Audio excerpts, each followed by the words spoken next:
할렐루야. 사랑하는 대강의 가족 여러분, 오늘 하루도 하나님의 말씀과 동행하는 삶이 되길 소망합니다.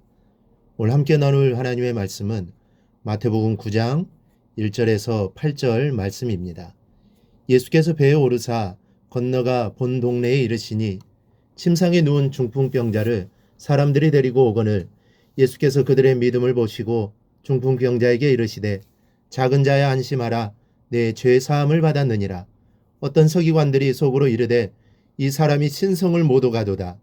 예수께서 그 생각을 아시고 이르시되 너희가 어찌하여 마음에 악한 생각을 하느냐. 내 죄 사함을 받았느니라는 말과 일어나 걸어가라는 말 중에 어느 것이 쉽겠느냐.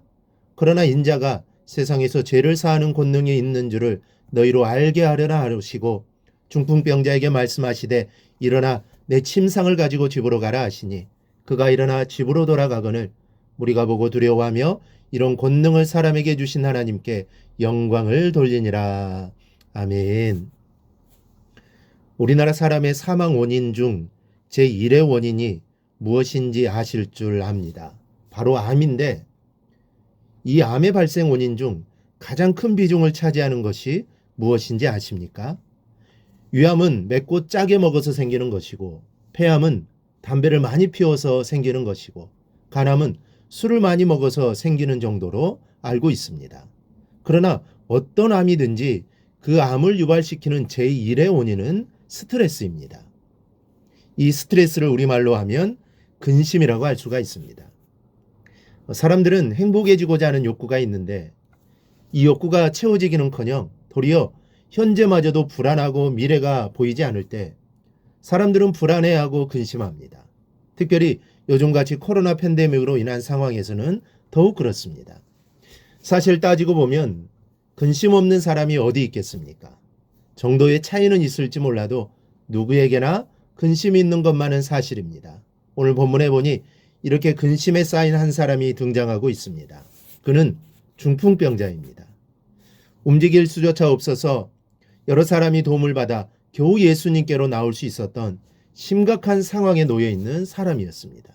그런데 병 고침 받기를 바라며 나온 이 사람에게 예수님은 뜻밖의 이런 말씀을 하십니다. 작은 자야 안심하라. 내 죄 사함을 받았느니라. 여기서 예수님과 사람들의 관점의 차이를 발견하게 됩니다. 즉 사람의 관점은 드러난 현상 중풍병입니다. 그것으로 고통받고 있었기에 그 병이 낫기를 바라는 마음으로 예수님께로 왔고 데려온 사람들 또한 마찬가지입니다. 그것만 해결되면 다 되는 줄 알았습니다. 그러나 예수님의 관점은 달랐습니다. 예수님께서 보신 것은 단순히 겉으로 보이는 병이 아니라 그 병으로 인해 아직까지 근심에 눌려왔던 마음이었습니다.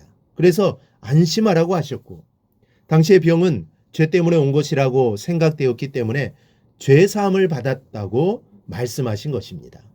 여러분, 병의 치료가 어디에서부터 시작됩니까?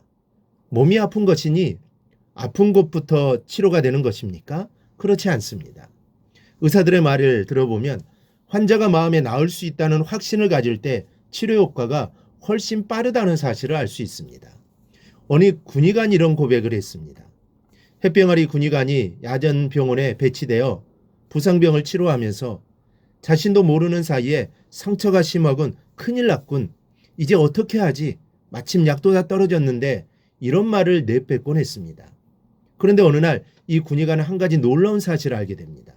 그것은 바로 자신의 방정맞은 말을 들은 부상병마다 거의 없이 예외 없이 비참한 결과를 맞는다는 사실이었습니다. 심지어는 대단치 않은 상처를 입은 사람에게 무심결로 말한 야 이거 큰일 났군, 이 말을 듣고는 쇼크를 받는 일도 일어났다는 것입니다. 그때부터 이 군의관은 긍정적인 말만 하면서 치료에 임하기로 결심을 하고는 자기의 의학적인 소견으로는 100% 나을 수 없을 만치 중상을 입은 사람일지라도 휘파람을 불면서 이까짓 것은 아무것도 아니야, 자네 조금만 참고 견디게 완벽한 건강을 회복하게 될 걸세, 이렇게 말하곤 했다는 것입니다. 그런데 이때부터 신기한 현상이 일어났는데 쾌유를 장담하는 그의 말을 들은 환자들이 거의 한 사람 예외 없이 기적 같은 치료 효과를 나타내었다는 것입니다. 이처럼 병은 마음으로부터 치료가 시작되기도 하고 생기기도 하는 것임을 알 수 있습니다. 이와 같은 사실을 잘 알고 계셨던 예수님이셨기에 안심하라고 내 죄사함을 받았다고 먼저 마음을 평안하게 해주신 겁니다. 여러분, 날마다 즐거운 사람은 병에 잘 걸리지 않습니다.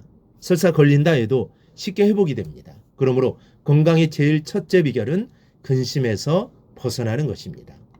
무엇이 여러분들을 고달프게 합니까? 마음에 근심되는 문제를 예수님께 맡기십시오. 예수님은 수고하고 무거운 짐진 자들아 다 내게로 오라. 내가 너희를 쉬게 하리라. 나는 마음이 온유하고 겸손하니 나의 멍에를 메고 내게 배우라. 그리하면 너희 마음이 쉼을 얻으리니 내 멍에는 쉽고 내 짐은 가벼움이라. 이 말씀은 무어라 형언할 수 없는 감동을 우리에게 주는 말씀입니다. 무거운 삶의 짐을 벗지 못하여 신음하고 고통스러워하는 현대인들에게 예수님의 이 말씀은 생명수와 같은 말씀이 아닐 수 없습니다. 그런데 예수님께서는 우리에게 주님의 멍에를 메라고 요구하기에 앞서 먼저 당신께 나와 우리의 짐을 내려놓으라고 말씀하고 있습니다. 우리가 그릇에 물을 담으려면 그 그릇에 담겨 있는 것을 먼저 버려야만 하듯이 우리가 우리의 어깨에 있는 짐을 내려놓기 전에는 예수님의 멍에를 맬 수 없기 때문입니다. 그럼 우리가 예수 앞에 내려놓아야 할 우리의 짐은 과연 무엇이겠습니까? 그것은 바로 우리가 살아가기 위해서 당하는 여러 가지 고통의 멍에입니다. 따라서 우리는 죄의 멍에를 비롯한 우리가 살아감에 있어 집착하는 인생의 멍에를 예수의 십자가 앞에 내려놓고 예수님께 이 모든 것을 맡겨야 합니다. 그래야만 비로소 예수님께서 이 모든 우리의 멍에를 대신 지시고 당신과 함께하는 새로운 멍에를 우리에게 주십니다. 예수님의 이 멍에는 우리에게 쉼을 주는 멍에요. 기쁨을 주는 멍에입니다. 그리고 죄의 멍에를 완전히 벗는 자유의 멍에입니다. 그러므로 우리는 우리의 모든 짐을 주님께 맡겨야 합니다. 그리고 여러분의 있는 그대로의 모습으로 그리스도에게로 나아오십시오. 모든 것을 예수님께 맡기고 마음이 편안해지면 병도 인생의 문제도 해결될 것입니다. 바로 이런 은혜가 오늘 모두에게 임하기를 주님의 이름으로 축원합니다. 오늘 묵상한 말씀을 굳게 잡고 삶으로 실천하며 살아내는 대강의 모든 성도들이 되기를 축복합니다.